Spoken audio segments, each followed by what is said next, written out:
अस्सलाम वालेकुम dear readers, कैसे हैं आप सब। 2 दिन किस्त नहीं आई माजरत, पर इंशाल्लाह अब आया करेगी फिर से। आप सब ने टारगेट मुकम्मल किया है, ये देखकर बहुत अच्छा लगता है। इसी तरह टारगेट को पूरा करते जाएं और हम वक्त पर आपको किस्तें देते जाएंगे। और जिनको नहीं पता कि बीच में किस्तें स्किप क्यों हो जाती हैं, उनसे रिक्वेस्ट है कम्युनिटी इग्नोर ना किया करें और अब से हर एपिसोड के हिसाब से अपडेट कम्युनिटी पर ही आया करेगी। बाकी किस्त का टारगेट आज भी सेम है, 70 लाइक्स, 170 लाइक्स और 60 कमेंट्स। कल से ये बढ़ेगा फिर से। कल से ये कहानी का नया चैप्टर शुरू होने जा रहा है। किस्त 3 बजे इंशाल्लाह अपलोड हो जाएगी, पर आप सब अपना टारगेट मुकम्मल रखिएगा। जज़ाकल्लाह।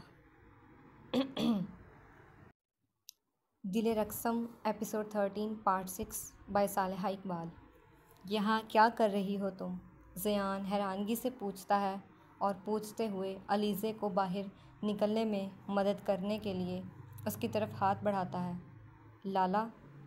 अलीज़े ज़यान का हाथ पकड़े डिग्गी से बाहर पैर निकालते हुए कहती है।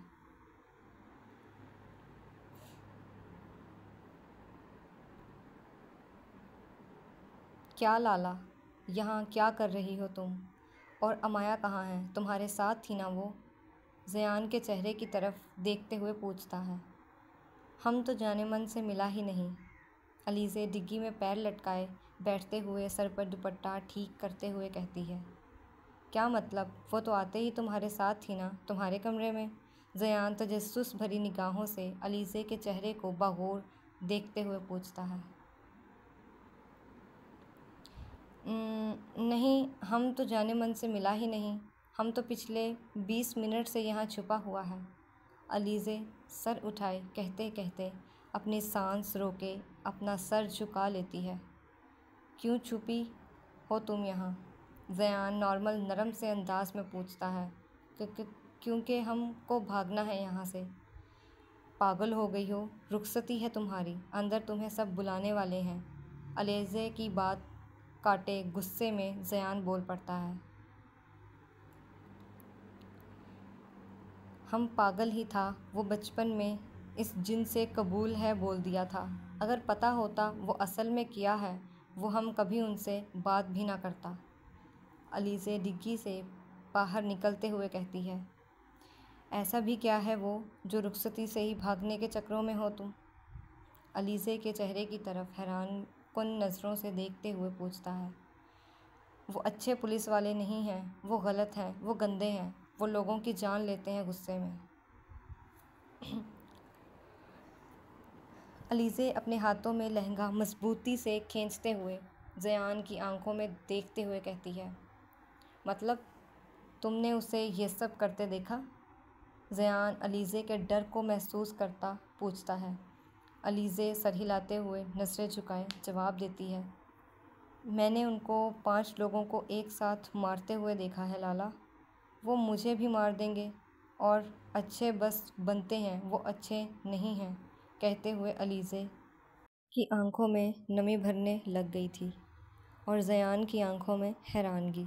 पर अलीज़े, ये इसका काम है, गलत लोगों को मारना, डराना, ये सब काम है उसका। पर मासूम लोगों को मारना, डराना, गुंडागर्दी करना कौन सा काम है? उन्होंने मासूम लोगों की जान ली थी, जिनमें 2 बच्चे और 3 बड़े लोग। वो हमारे ही गांव के थे लाला। हमने उनको अपनी आंखों से हंसते हुए इन मासूमों की जान लेता देखा है। अलीज़े रोते हुए कहती है। अलीज़े की बात पर ज़यान खामोश अंदाज में उसकी तरफ देखने लगता है। हम इस किस्म के इंसान के साथ नहीं रह सकते जो लोगों की जानें लेता हो। अलीज़े की बाकी के अल्फाज उसके मुंह में ही दम तोड़ गए थे। अलीज़े बात सुनो, ज़रख़ान पुलिस वाला है, वो ऐसे ही किसी की जान नहीं ले सकता है। ये उसके उसूलों के ख़िलाफ़ ही है। वो जो करता है ख़ान बाबा से पूछ कर करता है, क्योंकि ज़रख़ान पुलिस सिर्फ़ ख़ान बाबा की वजह से बना था।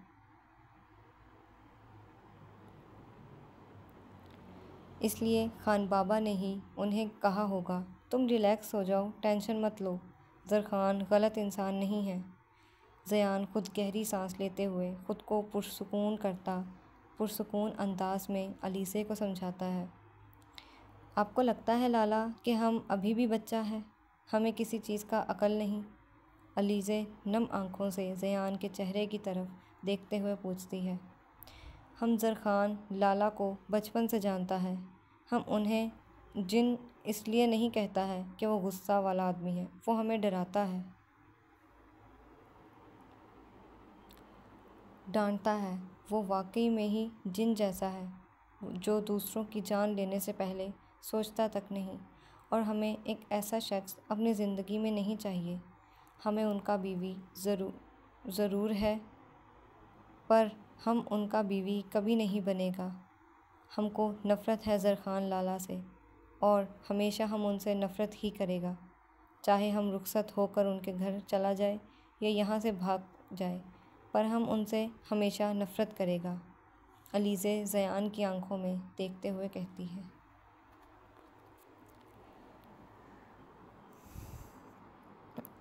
आप जाओ यहाँ से लाला, मैं नहीं चाहती मेरी वजह से आपको कुछ करें। हम बस अपना गाड़ी में यहाँ से जाने लगा है। और तुम्हारे माँ बाप, उनका क्या? उनके बारे में सोचा है? वो खुशी से भरपूर अंदाज में सब मेहमानों से मुलाकात कर रहे हैं और अपनी बेटी की शादी के बारे में बता रहे हैं। हम क्यों सोचें उनके बारे में? उन्होंने सोचा कभी हमसे? कभी पूछा हमसे शादी करना है या नहीं? माँ बाप ज़बरदस्ती बच्चों का शादी करवा कर हमेशा क्यों सोचते हैं कि हमने जो फ़ैसला किया है वो सही है और हमारे बच्चे नए ज़िंदगी में खुश रहेंगे। ज़बरदस्ती के रिश्ते में कौन खुश होता है? और जब आपको पता है आपकी शादी जिससे हो रही है वो असल में कैसा इंसान है, हमको उस वक्त किसी का नहीं सोचना है, बस फ़ैसला कर लिया है हमने। अलीज़े अटल लहजे में ज़यान की आंखों में देखते हुए कहती है। जो मर्ज़ी बोलो और जो दिल करे वो करो, अलीज़े तुम्हारी ज़िंदगी है।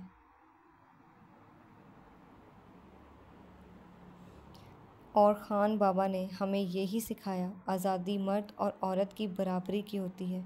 हर किसी को अपनी ज़िंदगी का फ़ैसला करने का हक़ है। पर ये याद रखना, ज़रख़ान को अपनी इज़्ज़त नफ्स हर शख्स से अज़ीज़ है, हर शख्स से। माँ बाप के बारे में ना सही, पर उसके बारे में सोच कर अगला कदम उठाना, क्योंकि माँ बाप माफ़ कर देंगे तुम्हें, पर ज़रख़ान जैसा उल्टे दिमाग का आदमी कभी तुम्हें माफ़ नहीं करेगा। वो तुम्हें कहीं से भी ढूंढ निकालेगा, ये याद रखना तुम।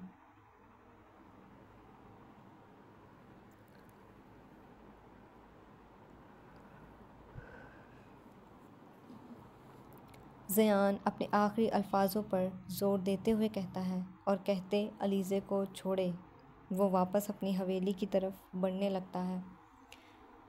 जहन में अमाया की फ़िक्र शुरू हो चुकी थी।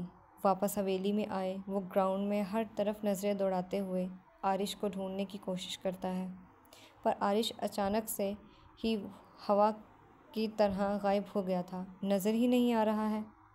इज़्ज़त नफ्स हमको भी सबसे ज़्यादा अज़ीज़ है लाला, पर हमारी इज़्ज़त नफ्स हमको ज़रख़ान जैसा ज़ालिम इंसान बनने की इजाज़त नहीं दे रहा है।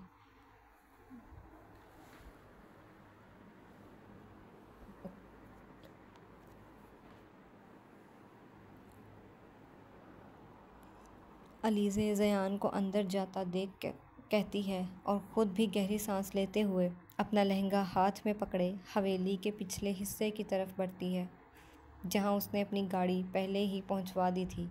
डिग्गी में वो सिर्फ अपनी एहतियात के लिए वक्ती तौर के लिए छुप रही थी कि गाड़ी में सवार वो एहतियात से हवेली से बाहर निकल जाएगी, पर ज़यान ने उसके प्लान को ख़राब कर दिया था, इसलिए अब वो दोबारा अपनी गाड़ी की तरफ बढ़ती है, पर गाड़ियों के पीछे छुपते छुपाते हुए अपनी गाड़ी तक पहुंचती है।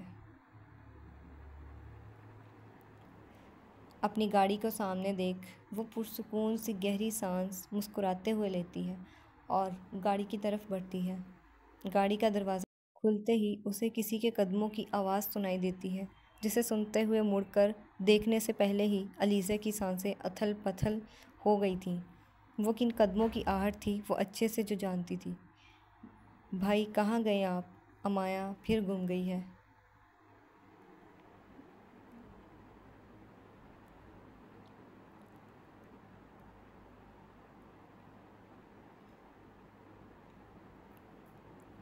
ज़यान एक हाथ कमर पर रखे दूसरा हाथ बालों में फेरते हुए परेशानी के आलम में कहता है, और कहते ही अमाया को ढूंढने वो हवेली के अंदर दाखिल होने के लिए बढ़ता है।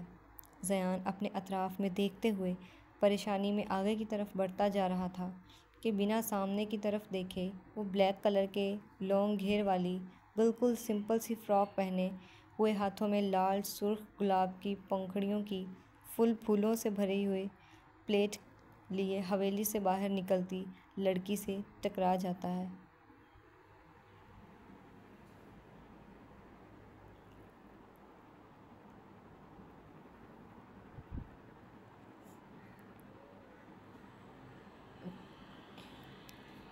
ज़यान के हवेली में कदम पड़े थे और उसके बाहर जाने के लिए बढ़े ही थे कि ज़यान के अचानक से मुड़ने से ज़यान का पैर उस लड़की के पीछे ज़मीन पर लटकते हुए दुपट्टे पर रखा जाता है, जिससे वो आगे जाने के बजाय ज़ोर से झटका खाकर पीछे गिरने वाली होती है।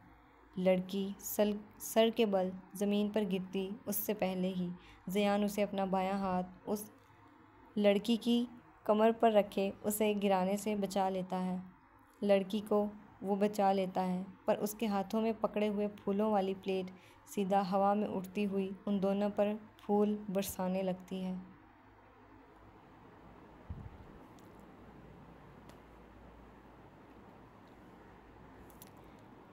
सफ़ेद गोरी रंगत लाइट लाल कलर का ब्लश ऑन लगाए हुए, आंखों पर बिना किसी आई शेडो के लाइनर मुस्कारा लगाए गए, कानों में सहारे वाले सिल्वर से रंग के इयररिंग पहने हुए जो उसके बालों से इमेज थे, कमर तक आते लंबे घने बालों में कर्ल किए हुए, उन्हें आधी कमर से नीचे तक किए हुए थे। लाल सुर्ख रंग की डार्क मैट लिपस्टिक लगाए हुए लड़की की ज़यान की कमीज़ को उसके खुले बटनों वाली जगह से मजबूती से पकड़े हुए अपनी आंखें मजबूती से मीचे हुए थी।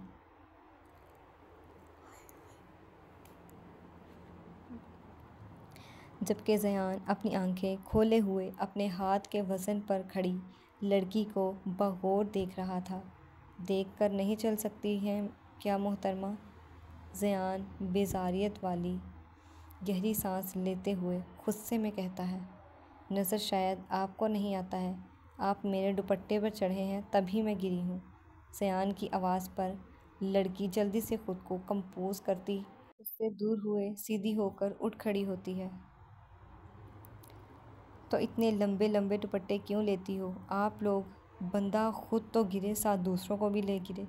ज़यान अपनी कमीज़ को झाड़कर ठीक करते हुए तल्ख लहजे में कहता है, देखें, मेरे दुपट्टे को कुछ भी कहने की ज़रूरत नहीं है, गलती आपकी है। शराफत से सॉरी बोलें और जाएं यहाँ से। लड़की अपना गला खंगारते हुए अपने दुपट्टे को ठीक करते हुए कहती है, मैं सॉरी बोलूँगा आपको। ज़यान अपने मुंह में ज़ुबान घुमाते हुए एक आईब्रो उठाते हुए पूछता है, जी गलती आपकी है तो आप ही बोलेंगे, मैं तो नहीं। लड़की ज़यान की आंखों में देखते हुए अपने कंधे उचकाए हुए कहती है, गलती मेरी नहीं आपकी है, और सॉरी बोलती है मेरी जुत्ती किसी को भी। ज़यान सख्त लहजे में कहता है और कहते ही हवेली में दाखिल होता है, आगे की तरफ बढ़ने लगता है। किसी किस्म के घटिया इंसान हैं आप तो, माफ़ी मांगने के बजाय चढ़ाई कर रहे हैं मुझ पर।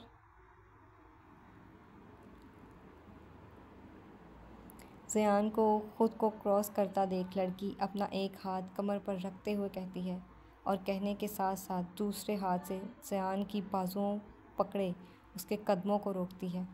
जल्दी से सॉरी बोले और चलते बने, वरना मैं अभी बुलाती हूँ अपने बाबा को।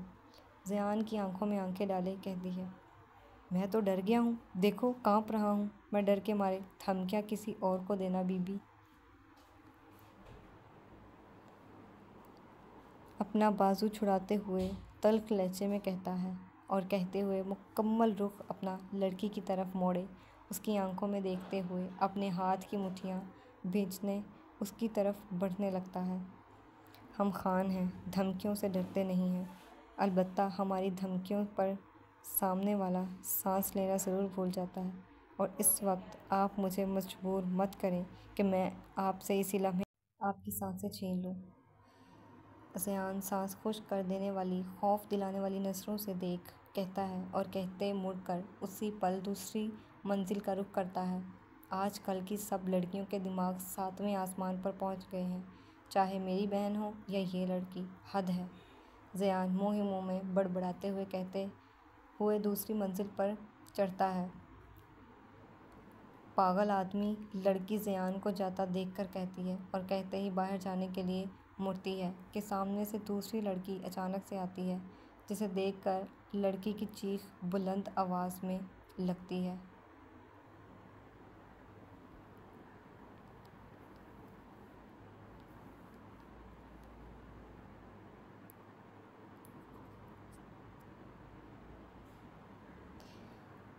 पागल हो गई है बानी, चीख क्यों रही है? बानी के सामने खड़ी लड़की अपने दिल पर हाथ रखे गहरी सांस लेते हुए कहती है। डरा दिया मुझे। बानी भी गहरी सांस लिए बोलती है। चल, लाला को नहीं लेकर आना है? यहाँ क्या कर रही है? लड़की कहती है और बानी हाथ पकड़े उसे अपने हाथ के आलम साइड के हिस्से की तरफ बढ़ती है। बानी आलम साहब के दोस्त की बेटी थी। कश्मीर में जब तक रही थी, पढ़ाई जरखान के साथ ही की थी।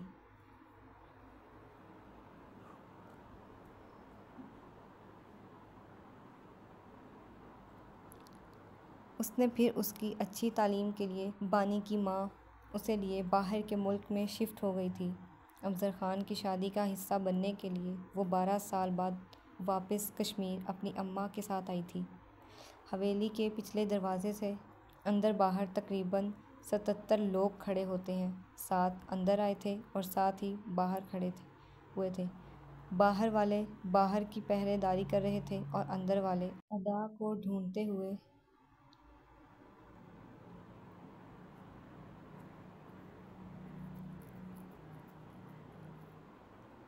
हवेली में दबे दबे पैरों से चारों तरफ फैलते हुए अदा के कमरे को ढूंढने लगते हैं।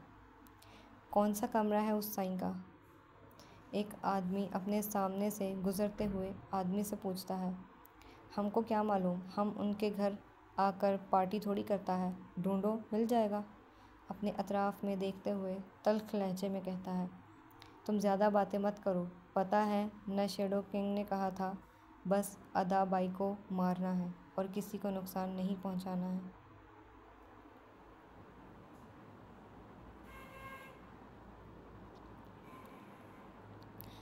अगर किसी को हमारा पता चला और हमने किसी और को मारा तो वो हमारे टुकड़े कर देंगे।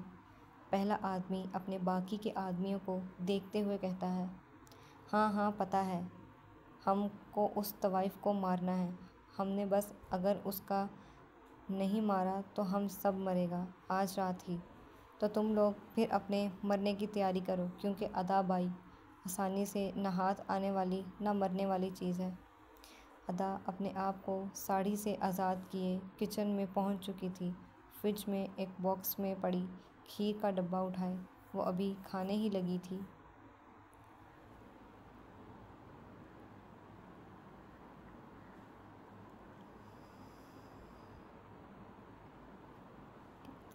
कि इन आदमियों की आवाज़ पर खीर का चम्मच मुंह डालते हुए वो किचन से बाहर निकलती है और उन सब के सामने आते हुए खीर खाते हुए कहती है।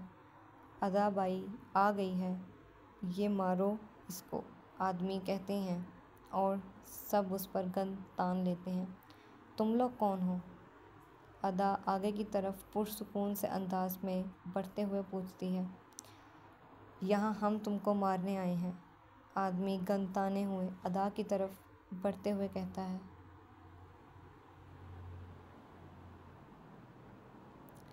अच्छा अच्छा, पहले मैं खीर खा लूँ फिर मरूँगी। कल से बहुत भूख लग रही है, मुझे 5 मिनट इंतज़ार कर लो बस। अदा सोफ़े पर बैठते हुए टांग पर टांग रखे कहती है और फिर खीर खाने लगती है। मीठा खाने से नफ़रत है मुझे, पर देखो अपनी जान बचाने के लिए मुझे मीठा भी खुशी खुशी खाना पड़ रहा है। अदा खीर की भरकर एक और चम्मच मुंह में डालते हुए कहती है।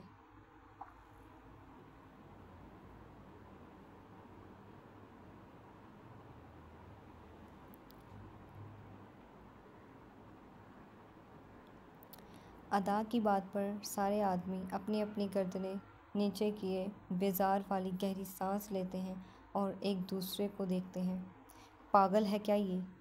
एक आदमी धीमी सी आवाज़ में दूसरे से पूछता है। लग तो रही है, वरना मौत को सामने देखकर कौन खीर इतने आराम से खाता है। अब एक और आदमी अदा को देखते हुए कहता है, वैसे किसने भेजा है तुम सबको? अब देखो मैं मरने वाली ही हूँ, तो इतना तो बता सकते हो तुम मुझे।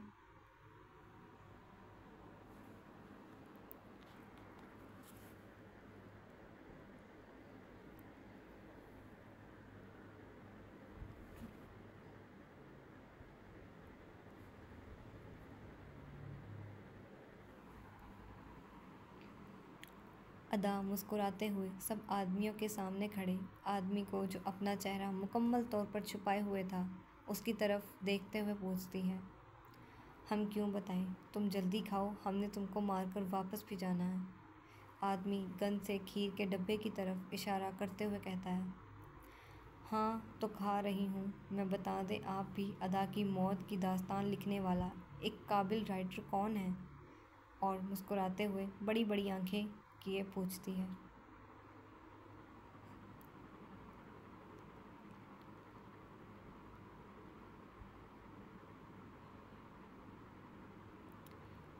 Shadow king.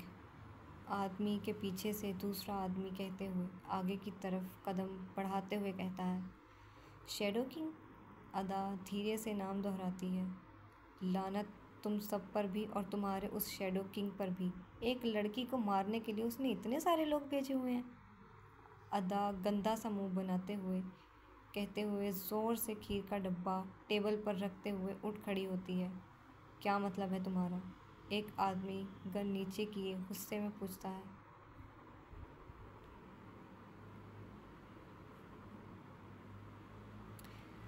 मतलब कि इस लड़की को एक गोली मारकर काम निपटा सकते थे। इतने सबको आने की क्या ज़रूरत थी, पता नहीं। खान ने रात के वक्त गैर मर्द को हवेली में देख लिया तो वो किस किस तरह इंसान की रूह पर उसके जिस्म से छीनता है। मतलब तो सिंपल सा है, गलती जगह गलत इरादे से आए हुए हो। पर भी सच है कि तुम मर्दों का सामना नहीं कर सकती हो। तुम इतने सारे हो, वो भी हथियारों के साथ, और मैं अकेली। मरना तो मेरा तय है।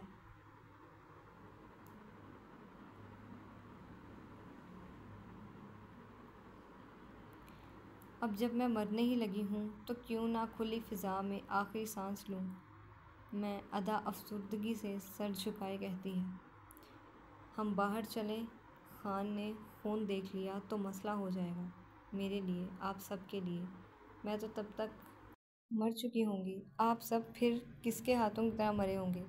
ये फिर सोच लें, एक तरफ आपका शैडो किंग है और दूसरी तरफ सरदार अब्बास खान। अदा अपने लब खींचते हुए टिमटिमाती हुई नज़रों से देखते हुए कहती है,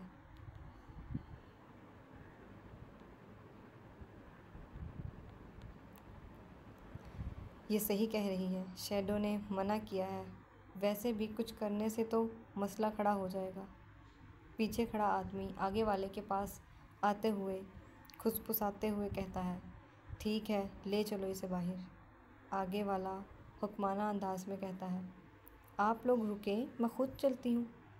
अदा कहते ही अपने कमर पर साड़ी का पल्लू लपेटते हुए उसे आगे की तरफ किए पकड़े हुए उन सब आदमियों को क्रॉस करती हुई हवेली के पिछले वाले दरवाजे से बाहर निकल जाती है और सड़क की तरफ बढ़ने लगती है।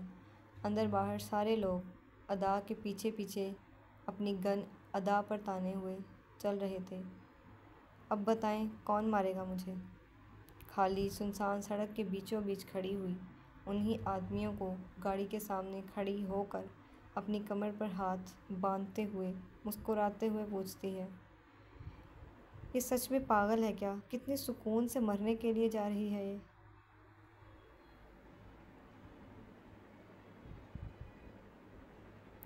अदा के पिछते पिछले चलते हुए आदमी खुसफुसाते हुए कहते हैं और कहते ही पीछे से एक आदमी कहता हुआ अदा के सामने आ खड़ा होता है और बाकी सब उसी पल अदा की अतराफ में फैल जाते हैं। तो आप मारना चाहते हैं मुझे? ठीक है मारे, पर मेरे 3 गिनने के बाद मैं ज़रा कलमा शहादत पढ़ लूँ। आप 3 तक गिने ताकि मैं कलमा पढ़ सकूं। अदा कहती है और अपनी आंखें बंद कर लेती है और उसके सामने खड़ा आदमी गिनती गिनना शुरू करता है।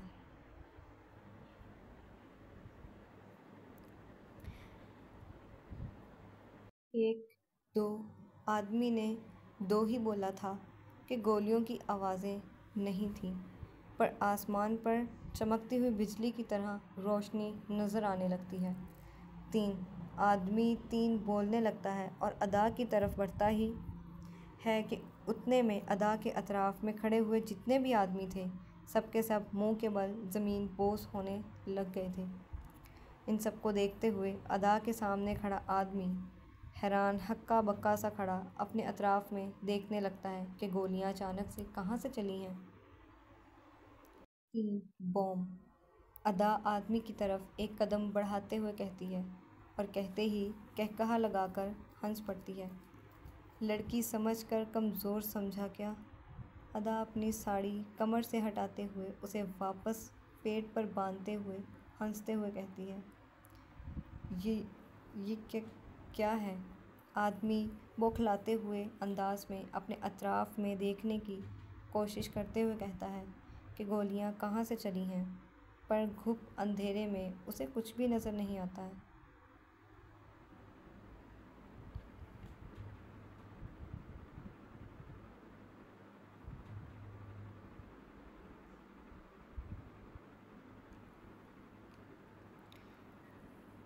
रक्स। दिले रक्सम की कहानी में तबाहियों की शुरुआत का एक छोटा सा रक्स इस अदा की तरफ से कबूल कर। अदा अपने पेट पर हाथ रखे मुस्कुराते हुए सर झुकाते हुए कहती है। अदा की बात सुनते हुए अभी भी आदमी अपने अतराफ में डर कर देख रहा था कि कोई उस पर ना गोली चला दे। कुछ नहीं देखेगा, नज़रों को लगाम लगा लो अपनी। अदा मुस्कुराते हुए अपनी कमर से हाथ हटाते हुए मुड़ते हुए कहती है और कहते हुए आदमियों की गाड़ियाँ में आगे वाली गाड़ी के बोनट पर जा बैठती है।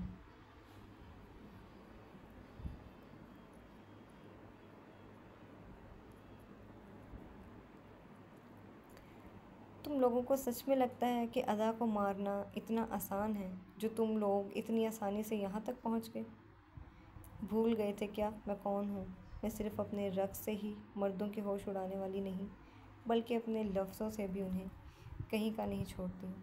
अदा गाड़ी के बोनट पर बैठी अपने दोनों हाथ बोनट पर रखते हुए बोलती है, ये सब क्या है? कौन है यहाँ और तुम क्या हो?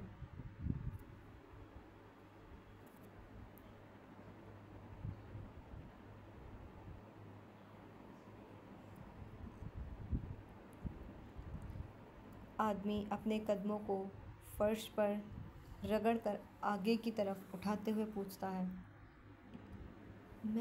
मैं अदा हूँ, 22 साला कश्मीरन तवाइफ, जो हर जुमेरात के रात महफिल सजाए हर मर्द का दिल लूट लेती है।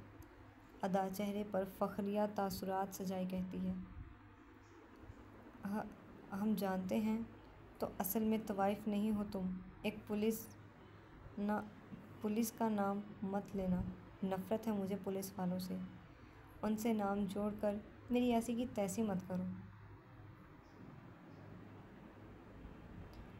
आदमी की बात काटते अदा फ़ौरन से बोलते हुए गाड़ी की बूंद से पीछे उतरती है और दोबारा आदमी की तरफ बढ़ने लगती है। जानना चाहते हो मैं कौन हूँ? अदा आदमी को डरा देख मज़े लेते हुए कहती है, पर अदा की बात का कोई जवाब सामने खड़ा शख्स नहीं देता। चलो इंटरव्यू दे देती हूँ, मैं तुम्हें क्या याद रखोगे? वैसा रखा भी नहीं जाएगा, क्योंकि ये आखिरी पल जो मैं तुम्हारी ज़िंदगी के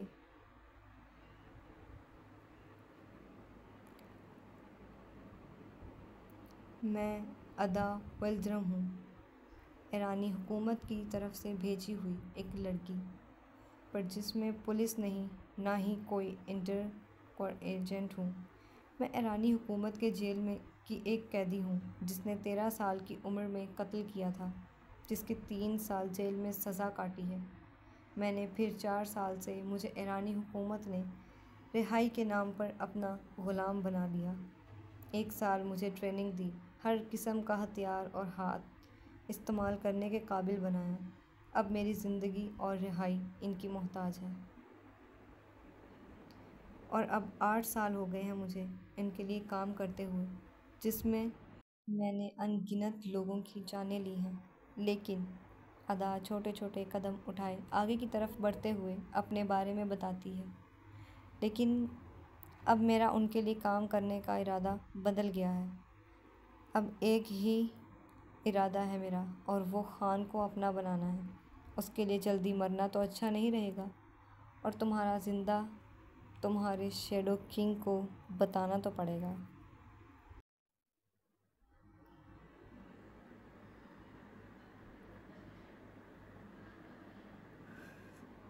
कि मैं एक कोठे की तवाइफ, एक गांव के सरदार की बीवी, ना डरती हूँ ना रोती हूँ। अदा चेहरे पर बड़ी सी मुस्कुराहट सजाए कहती है, और कहते हुए अपना दाएं हाथ हवा में करते ही अदा का हाथ हवा में बुलंद होता है कि इतने में पीछे से एक टाइट ब्लैक कलर पैंट और ब्लैक कलर की बटनों वाली शर्ट, उसके ऊपर लॉन्ग ब्लैक जैकेट जो उसके घुटनों तक आ रहा था, वो पहने हुए लाइट गोल्डन ब्राउन कलर के बालों में ऊंची पोनी टेल बनाए हुए,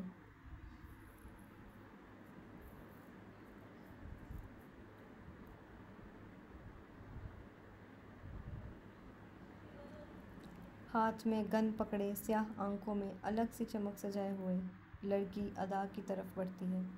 उसके बराबर में खड़ी होकर गन उसके हाथ में रखती है और एक कदम पीछे की तरफ हुए खड़ी हो जाती है।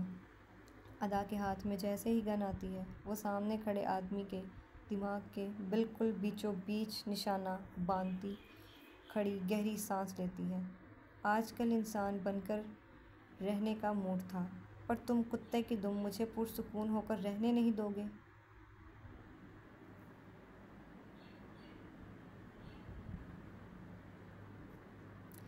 अदा गुस्से में दांत भींचते हुए कहती है, मार दूंगी तुम्हें तो तुम्हारे शेडो को पता कैसे चलेगा कि ज़िंदा हूँ मैं।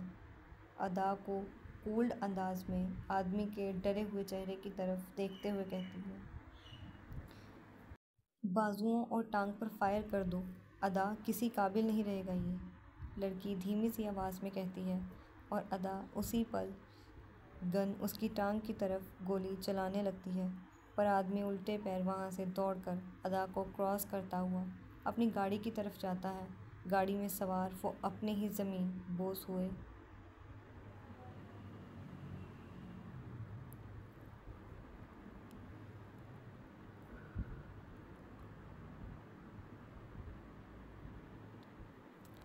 चंद साथियों के ऊपर से गाड़ी चढ़ाते हुए वहाँ से चला जाता है।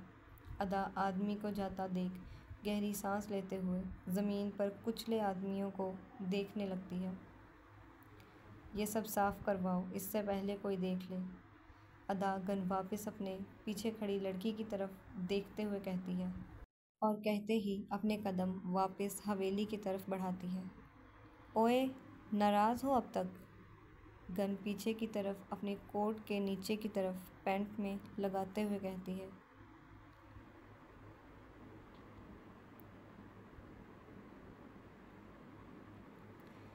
मैं कौन होती हूँ तुमसे नाराज़ होने वाली?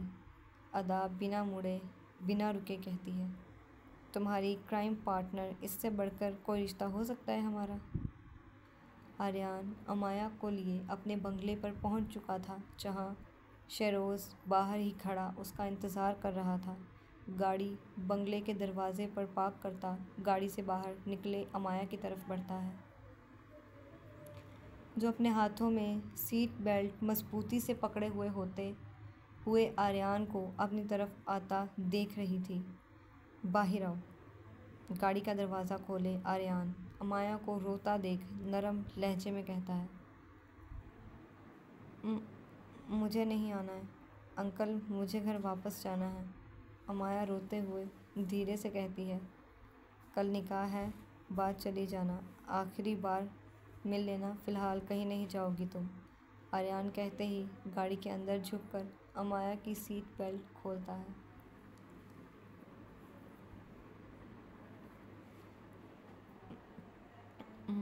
मैं आपको अंकल कहती हूँ, इसलिए गुस्से में आप ये सब कर रहे हैं। आर्यन को अपने सामने देखते हुए पूछती है। नहीं तो, कहते ही गर्दन मोड़े अमाया के चेहरे को देखता है, पर अपनी और उसकी बेहद नज़दीकी पर आर्यन जल्दी ही खुद को कंपोज करता गाड़ी से बाहर निकल खड़ा होता है। फिर अमाया सर उठाए नम आँखों से देखते हुए पूछती है।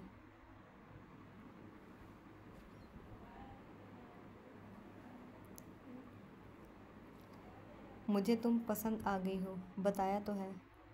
अमाया ही तरफ हाथ बढ़ाते हुए कहता है। झूठ बोल रहे हैं आप, मुझे जाने दे। मैं बाबा को नहीं बताऊंगी कि आपने मुझे किडनैप किया था।